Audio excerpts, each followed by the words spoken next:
오늘의 말씀은 사사기 3장 12절부터 30절입니다. 이스라엘 자손이 또 여호와의 목전에 악을 행하니라.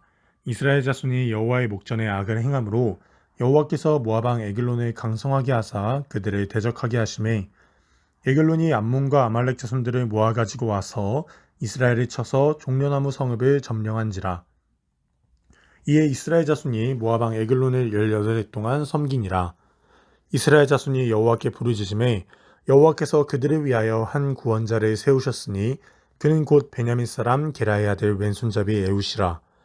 이스라엘 자손이 그를 통하여 모압 왕 에글론에게 공물을 바칠 때에 에훗이 길이가 한 규빗 되는 저의 날선 칼을 만들어 그의 오른쪽 허벅지 옷 속에 차고 공물을 모압 왕 에글론에게 바쳤는데 에글론은 매우 비둔한 자였더라.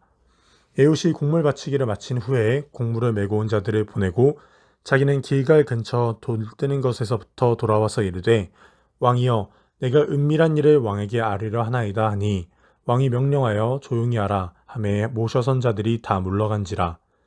에훗이 그에게로 들어가니 왕은 서늘한 다락방에 홀로 앉아있는 중이라. 에훗이 이르되 내가 하나님의 명령을 받들어 왕에게 아뢰 일이 있나이다 하매 왕이 그의 좌석에서 일어나니 에훗이 왼손을 뻗쳐 그의 오른쪽 허벅지 위에서 칼을 빼어 왕의 몸을 찌르매 칼자루가 날에 따라 들어가서 그 끝이 등 뒤까지 나갔고 그 칼을 그의 몸에서 빼내지 아니하였으므로 기름이 칼날에 엉겼더라. 에훗이 현관에 나와서 다락문들을 뒤에서 닫아 잠그니라. 에훗이 나간 후에 왕의 신하들이 들어와서 다락문들이 잠겼음을 보고 이르되 왕이 분명 서늘한 방에서 그의 발을 가리우신다 하고 그들이 오래 기다려도 왕이 다락문들을 열지 아니하는지라. 열쇠를 가지고 열어본즉 그들의 군주가 이미 땅에 엎드려져 죽었더라. 그들이 기다리는 동안에 에훗이 피하여 돌 뜨는 곳을 지나 스이라로 도망하니라. 그가 이르러 에브라임 산지에서 나팔을 불매 이스라엘 자손이 산지에서 그를 따라 내려오니 에훗이 앞서가며 그들에게 이르되 나를 따르라. 여호와께서 너희의 원수들한 모압을 너희의 손에 넘겨주셨느니라. 하매 무리가 에훗을 따라서 내려가 모압 맞은편 요단강 나루를 장악하여 한 사람도 건너지 못하게 하였고 그때 모압 사람 약 10,000명을 죽였으니 모두 장사요 모두 용사라. 한 사람도 도망하지 못하였더라. 그날의 모압이 이스라엘 수하에 굴복하매 그 땅이 80년 동안 평온하였더라. 아멘. 오늘은 사사기 3장 12절에서 30절까지 말씀을 같이 묵상하고자 합니다. 오늘 본문의 말씀은 이스라엘 백성들이 또 다른 범죄로 다시 돌아가 범죄, 징계, 구원, 또 다른 범죄, 이 사이클로 다시 되돌아가는 것을 보게 됩니다. 11절에 사사 온니엘이 사는 날 동안에는 40년 동안 평안한 것입니다. 그러나 온니엘이 죽자 다시 범죄하는 그 패턴이 다시 시작이 되는 거예요. 참 안타까운 일이 아닐 수 없는 것입니다. 여기서 온니엘이 그저 전쟁에서 승리하게 한 것만이 아니라 이스라엘로 하여금 하나님의 말씀을 지키게 한 것을 잘 주목해서 보십시오. 이게 얼마나 중요한 일인지. 이 현상은 4장 1절에도 보니까 또 발견해요. 예후가 죽으니 이스라엘 자손이 또 여호와의 목전에 악을 행했다. 그러니까 영적인 지도자가 살아있을 때는 하나님을 잘 섬기다가 사사가 사라지고 나면 곧바로 죄로 다시 되돌아가는 거예요. 죄로 다시 되돌아가는 거예요. 여러분, 저와 여러분이 원하기는 여러분의 가정의 영적인 지도자 되기를 바랍니다. 그래서 내 가정을 잘 지키는 거예요. 우리 교회를 영적인 지도자가 되어 교회를 잘 지켜내는 거예요. 12절과 14절 말씀을 한번 보겠습니다. 12절과 14절 말씀. 이스라엘 자손이 또 여호와의 목전에 악을 행하니라. 이스라엘 자손이 여호와의 목전에 악을 행함으로 여호와께서 모압 왕 에글론을 강성하게 하사 그들을 대적하게 하시매 에글론이 암몬과 아말렉 자손들을 모아 가지고 와서 이스라엘을 쳐서 종려나무 성읍을 점령한지라. 이에 이스라엘 자손이 모압 왕 에글론을 18회 동안 섬기니라. 이렇게 말씀하고 있는 것입니다. 여기 보니까요, 이 말씀의 징계가 이제 어떻게 내리느냐, 그 전보다 더 큰 징계가 내리는 것을 보게 되는 것입니다. 첫 번째 범죄, 구산 리사다임 메소포타미아 왕이 쳐들어왔을 때 그들은 먼 곳에 있었기 때문에 여유가 있었어요. 그러나 이번에는 가장 가까운 모압 왕이 쳐들어온 거예요. 그것도 암몬과 아말렉까지 합세해서 쳐들어오게 된 것입니다. 그러자 더 큰 비참함이 찾아오게 된 거예요. 가까운 곳에서 막 늘 괴롭게 하는 거예요. 그리고 종려나무 성읍을 점령했다. 그러니까 여리고 성읍을 점령했다. 그렇게 보아야 하는 것입니다. 여리고 성읍은 어떤 성읍입니까? 가나안 땅을 점령할 때 첫 번째 점령한 매우 상징적인 의미, 하나님의 은혜의 성읍이에요. 그런데 여러분 보십시오. 이 성읍까지 다 빼앗긴 거예요. 구산 리사다임 때에는 무언가 빼앗겼다는 그런 이야기가 없는데 여기서는 다 빼앗기는 거예요. 그리고 14절에 보니까 18년 동안 섬겼다. 구산 리사다임 때에는 8년을 섬겼는데 이제 그 연수도 늘어나게 되는 것입니다. 여러분 하나님의 징계의 그 단계가 높아졌다는 것을 알게 되죠. 그러나 하나님께서 이스라엘을 중징계 하신다고 해서 그들을 죽이고자 하는 게 아니에요. 멸망시키고자 하는 게 아니에요. 그들을 다시 살리고자 하는 거예요. 이게 은혜예요. 그러니까 여러분 징계조차도 은혜라는 것을 알게 되는 거예요. 그들을 살리려고 하는 거예요. 그들을 돌이키게 하고자 하시는 것입니다. 여러분 우리에게 고난도 은혜가 되는 이유는 바로 여기에 있는 거예요. 하나님의 은혜가 나를 죽게 돌아오게 합니다. 기도하게 합니다. 은혜를 찾게 하는 거예요. 그게 은혜예요. 여러분 우리에게 당한 고난이 은혜되는 그런 축복이 우리 모두에게 있기를 바랍니다. 15절 말씀을 보십시오. 이스라엘 자손이 여호와께 부르짖음에 여호와께서 그들을 위하여 한 구원자를 세우셨으니 그는 곧 베냐민 사람 게라의 아들 왼손잡이 예후라. 이스라엘 자손이 그를 통하여 모압 왕 에글론에게 공물을 바칠 때에 이렇게 기록하고 있습니다. 우리 같으면 이런 죄를 반복하여 짓는 이스라엘 백성들을 당장 버릴 텐데 하나님은 어떻게 하시느냐? 하나님은 사람이 안식기에 끝까지 그들을 포기하잖아요. 끝까지 하나님의 그런 언약을 지키시는 것입니다. 구원해 주어도 다시 범죄할 줄 하나님이 미리 아시면서도 그들을 더욱더 불쌍히 여기시고 그들을 구원하시는 하나님이에요. 이스라엘 백성들을 향한 하나님의 사랑과 긍휼이 얼마나 큽니까? 우리를 향한 하나님의 사랑과 은혜가 얼마나 큰 것인지 생각해 보십시오. 내가 늘 죄를 짓고 반복해서 죄를 지어도 하나님이 우리에게 다시 기회를 주시고 다시 은혜를 주시고 돌이키면 용서하시고 회개하면 용서하시는 하나님, 그리고 우리에게 성령을 부어주어 다시 용기 내어 살게 하시는 하나님, 그 하나님이 나의 구주, 나의 하나님이 되시는 것입니다. 이제 예후를 한번 보도록 하겠습니다. 예후는 베냐민 사람이라고 되어 있어요. 그리고 성경에 보니까 왼손잡이라, 베냐민 사람은 오른손의 아들이라 이런 뜻인데 그가 왼손잡이입니다. 그러니까 여러분 옛날에 왼손잡이는 마치 불구와 같이 취급이 되었어요. 그러니까 정상적인 주류의 사람이 아닌 거예요. 그런데 하나님이 이 비정상적인 이때 비정상적인 사람을 통하여 구원하시는데 왼손잡이를 통하여 구원하십니다. 이게 바로 그 시대의 모습이죠.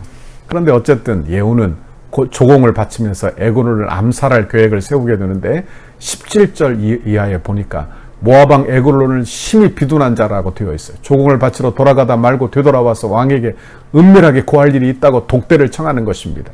그리고 그 자리에서 이 에후가 왼손으로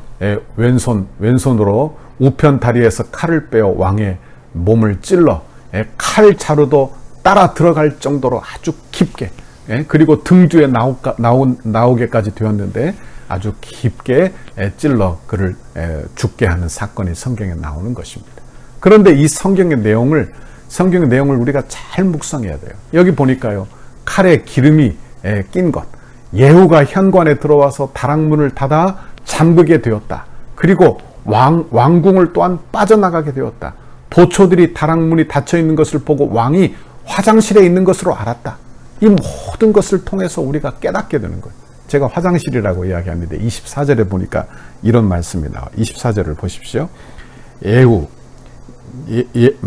예후시 나간 후에 왕의 신하들이 들어와서 다락문이 잠겨있는 것을 보고 이르되 왕이 분명히 서늘한 방에서 그의 발을 가리우신다 하고, 여기 발을 가리운다, 이 말은 어떤 뜻이냐 하면 용변을 본다, 그런 의미가 되는 것입니다. 그러니까 아마 예후가 칼로 왕을 찔렀을 때 그 내장에서 변이 나온 것 같아요. 그리고 지독한 냄새가 풍기니까 문은 잠겨있고 지독한 냄새가 나니까 왕이 용변을 보고 있다, 이렇게 생각을 하게 된 것입니다. 그러니까 여기서 우리가 깨닫게 되는 건 뭐냐? 하나님의 도우심이에요. 하나님의 도우심. 예후가 여러분 왕과 독대하게 된 것도 하나님의 은혜입니다. 칼을 숨기고 들어가고 들키지 않은 것도 하나님의 은혜예요. 왕을 죽이고 난 이후에 그것이 서늘한 곳에서 용변을 보고 있다고 그들이 착각하게 한 것도 하나님의 은혜예요. 그러니까 전부 다 하나님의 은혜예요. 전부 다 하나님의 은혜. 우리의 삶도 그렇지 않아요. 하나님의 은혜예요. 생각해 보건대 저도 내 인생의 전부가 하나님의 은혜다, 그렇게 생각을 하게 되는 것입니다. 이제 대적의 우두머리가 죽으니까 대적들은 공황 상태에 빠지고 만 것입니다. 이제 예후는 나팔을 불어 군대를 소집해요. 적군들이 이제 적군들을 향하여 공격을 시작하게 되는 것입니다. 머리가 박살이 났으니 나머지 잔당들 소통하는 건 문제도 아니죠. 이제 이스라엘 백성들을 하나님께서 붙잡아 주시는 것입니다. 그리고 하나님께 부르짖을 때 하나님께서 그들을 강하게 하시는 거예요. 18년 동안 종로로 됐는데 이제 단 한순간에 180도로 역전시키는 거예요. 이게 하나님의 은혜인 것입니다. 하나님은 모압 왕으로 이스라엘을 징계하셨지만 이제 하나님 이스라엘 백성들이 회개하고 부르짖을 때 사사를 통하여 그 모든 상황을 180도로 전환시키는 거예요. 이게 하나님의 은혜인 것입니다. 원하기는 저와 여러분도 고난 중에 부르짖어 기도하기를 바랍니다. 그리고 하나님의 말씀에 순종을 배우시기를 바랍니다. 하나님께서 어떻게 하시느냐? 단 한순간에 180도로 전환시키시는 거예요. 하나님의 은혜로 회복시키시는 거예요. 이게 하나님의 능력이에요. 원하기는 이런 은혜를 저와 여러분이 이 세대에도 경험할 수 있기를 간절히 바랍니다. 이런 원리가 우리에게도 마찬가지로 적용이 되지요.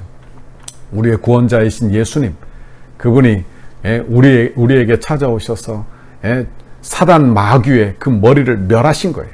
로마서 16장 19절에서 20절 말씀을 보면 너희의 순종함이 모든 사람에게 들린지라.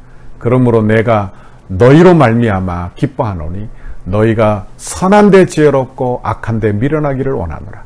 평강의 하나님께서 속히 사단을 너희 발 아래에 상하게 하시리라. 이렇게 말해요. 그러니까 예수 그리스도께서 십자가에서 못 박히실 때 사단의 머리가 상하게 되었어요. 그러니까 사단이 멸망하게 된 거예요. 그리고 그의 잔당들이 남아있는 것입니다. 그러니까 속히 우리의 발 아래 상하게 하시리라. 이것이 바로 하나님께서 우리에게 약속하신 거예요. 그러므로 우리가 이 세상에 사는 날 동안에 어떻게 살아야 됩니까? 너희가 선한 데 지혜롭고 악한 데 미련하기를 원하노라.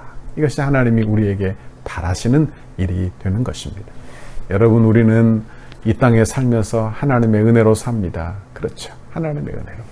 하나님의 은혜로 여러분 믿음으로 고난 중에 기도하면 하나님이 우리를 전환시키시는 것, 그 고난에서 빠져나오게 하시는 것입니다.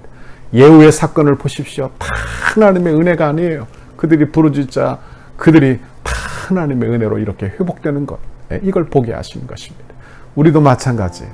우리도 하나님의 은혜로 여러분 오늘 하루도 살기를 간절히 바랍니다. 그리고 은혜를 의시하십시오. 그리고 선한 데 지혜롭고 악한 데 미련하십시오. 악한 데 미련하십시오. 여러분 악한 일에 그냥 빠삭해서 그 일 쫓아 살지 말고요. 악한 일에는 미련하십시오. 그리고 선한 일에, 착한 일에, 그리고 하나님의 일을 감당하는 일에 지혜로우십시오. 이런 귀한 하루가 오늘 하루가 되시기를 간절히 바랍니다. 이번 한 주간도 애쓰셨지요? 하나님께서 평강 주시기를 간절히 바랍니다. 어려움의 시대이지만 여러분 선한 일의 지혜로와 하나님의 은혜로 여러분의 인생이 더 복되고 더 축복되고 더 은혜로운 귀하고 복된 인생이 되시기를 간절히 바랍니다. 같이 기도하겠습니다. 하나님 아버지, 고맙고 감사합니다. 우리에게 하나님의 귀한 말씀 들려주시며 고난의 때이지만 하나님께 부르짖어 기도하면 하나님이 단 한순간에 그 어려움을 변화시켜 복이 되게 하시는 하나님의 은혜를 보았습니다. 하나님의 은혜로 붙잡아 주시는 것을 보았습니다. 하나님, 우리도 이 땅에 살면서 고난 중에 원망 불평하고 살지 않게 해주시고 오히려 하나님의 은혜를 붙들어 기도하게 하시고 그래서 고난을 전환시키시는 하나님, 바꾸시는 하나님, 인생을 주관하시는 데 하나님을 바라보는 우리 성도들이 다 되게 인도해 주옵소서. 아버지, 그래서 선한 데 지혜롭고 악한 일에는 밀어내지는 그런 귀한 성도들이 우리 모두가 되도록 복의 복을 내려 주옵소서. 감사합니다. 예수님 이름으로 기도하옵나이다. 아멘. 우리 교회를 향한 주님의 뜻을 이루소서. 백대 기도문 금요일 17페이지 교회와 영광스러운 미래를 위하여 함께 기도하겠습니다. 덕소교회를 통하여 수많은 영혼이 주님 앞에 돌아와 우리와 함께 기쁨으로 예비하고 그리스도의 신실한 제자들로 훈련되고 장성하여 민족을 치료하는 지도자로 재생산되게 하옵소서. 덕소교회를 통하여 한국의 정치, 경제, 사회, 문화, 교육, 국방, 다음 세대, 가정의 모든 영역에서 주님의 소망을 나타내는 도구로 사용하옵소서. 덕소의 영적 부흥을 선도하고 나라와 민족을 섬기며 축복의 통로로 쓰임받는 덕소교회 되게 하옵소서. 물질 숭배와 각종 우상 숭배를 척결하고 덕소와 남양주의 모든 교회와 아름답게 동력하여 하나님의 나라를 굳건히 세워가는 덕소교회 되게 하옵소서. 탐욕과 무절제함, 음란과 부정, 우상과 이단으로 얼룩진 남양주의 영적인 오염을 거룩하게 정화하는 덕소교회가 되게 하옵소서. 덕소교회를 통해 이 지역의 은혜의 땅이 되게 하시고 동방의 예루살렘이 되게 하옵소서. 삶에 지친 이웃들에게 참된 안식과 쉼을 제공하는 영혼의 쉼터가 되게 하시고 주 안에서 자신들의 꿈을 발견하며 마음껏 꿈을 펼칠 수 있는 비전의 장이 되게 하옵소서. 건축이 진행되는 동안 더 많은 새가족들을 보내어 주셔서 영적 부흥과 외적 부흥을 경험하게 하시고 복음 전파의 열정이 살아나 이웃과 지역을 섬기는 교회 되게 하옵소서. 건축 기간의 다양한 은사와 잠재력, 성김과 봉사, 헌신의 일꾼들을 많이 보내주시고 건축 이후에도 수많은 주의 일꾼들이 배출되어 지역과 이웃을 섬기는 교회 되게 하옵소서. 새롭게 세워질 건물을 통해 통일 시대를 준비하며 다음 세대를 세우고 많은 불신자들에게 복음을 전하는 생명의 공동체로 세워지게 하옵소서. 덕소교회가 다음 세대를 주의 품으로 인도하는 전진기지가 되게 하시고 이곳에서 세워지는 다음 세대들이 하나님을 아버지로 신하며 예수님을 구주로 인정하는 신앙의 고백이 세워지게 하옵소서. 예수님의 이름으로 기도합니다.